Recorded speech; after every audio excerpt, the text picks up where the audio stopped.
তো বন্ধুরা, এবার এবছর প্রথম হচ্ছে কদবেল মাখা। তো রিমির বাবা কিনেছে, কিন্তু একটু কাঁচা কাঁচা। যাই হোক,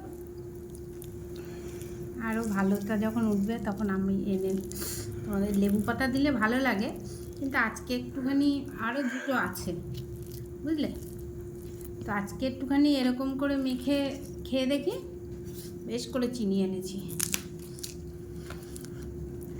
লঙ্কা মাখাটা দেখ, লঙ্কাটা ডোলে ডোলে, জিভে জল আসছে তোমাদের, আচ্ছা না? मेरे को डर लग रहा है।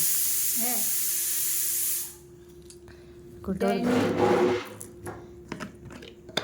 नमक समक जरूर चाहिए। বিট লবণ দেবো, এই জন্য অল্প করে লবণ দেবো। এবার বিট লবণ দিতে হবে। কোনো কিছু আচার বানাও, কিছু বানাও, এগুলো বিট লবণের একটা আলাদাই স্বাদ এর মধ্যে। কাসুন্দি দিয়ে বাবারে,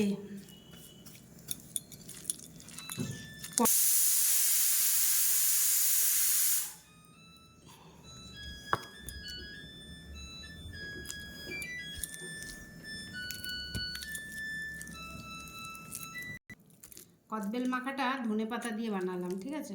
ধনে পাতাটা একটু কুচিয়ে দিলে হতো, কিন্তু আমি হাতেই ডলে নেব। চিনি মনে হচ্ছে সবটা লাগবে না বন্ধুরা, তাও খেয়ে দেখতে হবে টকটা কীরকম।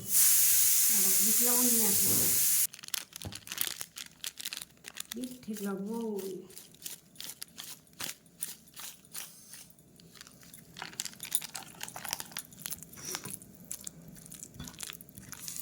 তো দেখতেই পাচ্ছ, আর এইটা যদি না মেখে রোদ্রে দিতাম আরও ভালো হতো, কিন্তু রোদ তো চলে গেছে, আর কি করবো। আদিত্যকে একটু খাইয়ে দেখাই, তোর দিকে এই কর।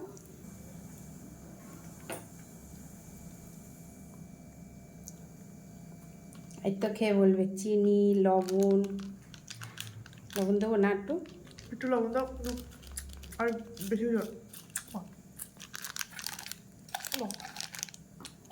হেভি টক, তার সাথে ঝাল হেভি লাগছে গাইস।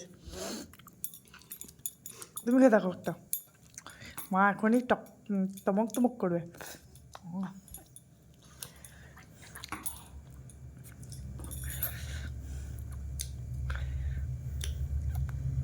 একটু পরে ভালো লাগবে, চিনি টিনিগুলো হবে, তাই না? দুটো হেভি টক, ভাত ভাত দিয়ে হেভি ভালো লাগবে। চলো।